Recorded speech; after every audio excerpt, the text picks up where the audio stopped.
Welcome to GLATD. I'm your host, Jessica Milagros, and I have a special co-host, Michael from BB24, and we're Hi, here. thanks for having me. Yeah, and we're here with Izzy, unfortunately, the latest evicted house guest. But Izzy, I want you to know, you are so loved. We're very sad to see you here, but so excited for you. Me too.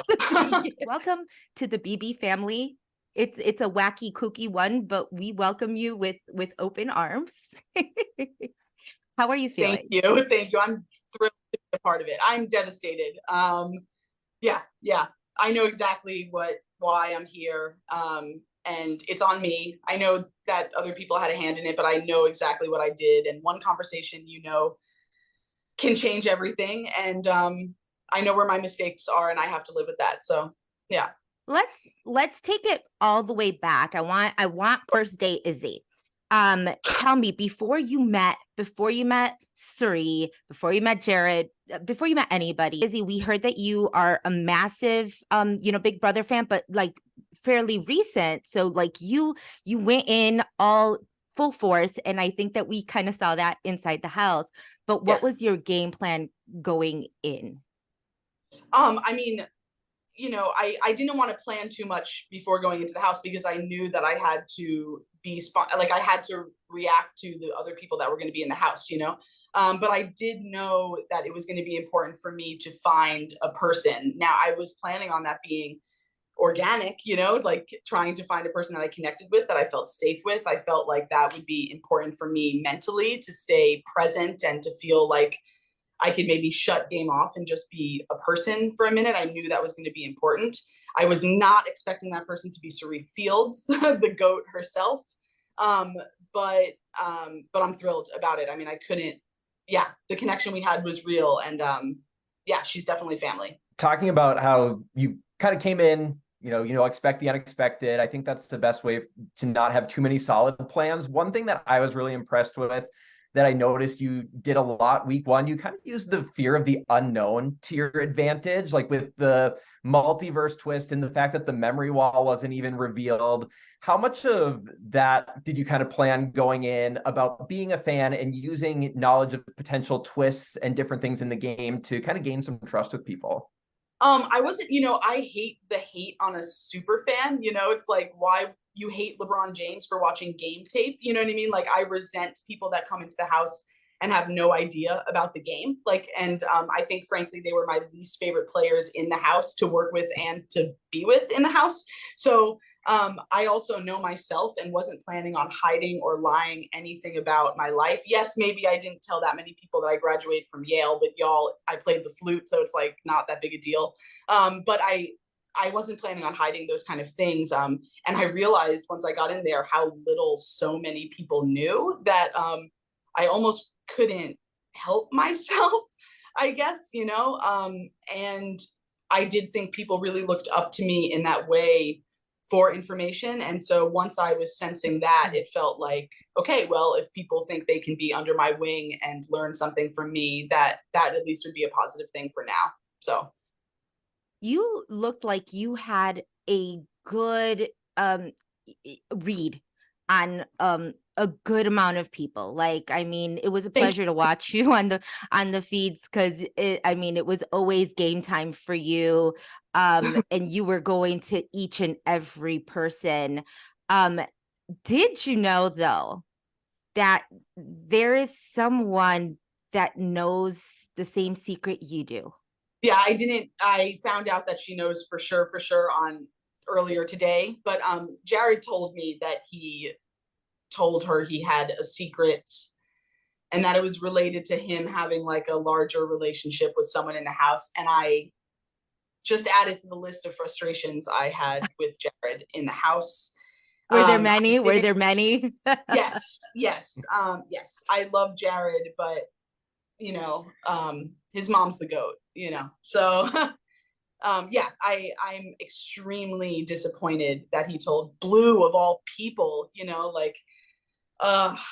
yes, I'm disappointed. How do you think, because it seemed like you very early on you wanted to work with Jared, and it seemed like you and CORY meshed better game wise than honestly even CORY and Jared kind of seemed to mesh at some points. How do you think the game would have been different if you removed Jared from the equation and it was just you and CORY? I think I would still be in the house. I think we would be sitting in a continued power position. Yeah, I think I hate saying it, but I think he hurt my game and her game. Would this mean that you're like, are you still more betrayed by CORY, like you spoke to Julie about, or how? Like, I know 24 hours or, just a good day's sleep will change everything. But like, does that change your mind now, knowing a little bit more? Listen, I think this game is all about understanding people and knowing what they are going to do. And so all of Jared's behavior, I'm not surprised by. So I can't be mad at him for, right? But CORY, I was shocked. I was betrayed. I did not see that coming this early. I know my mistakes that led to me, but I think he screwed himself. I don't think this was the time to do this for him. I was fighting for him. He was my person away from CORY and Jared. And I wish I could tell him why that was so important, but I couldn't. I wish he felt that. I wish he knew that I did want to be a team with him and America.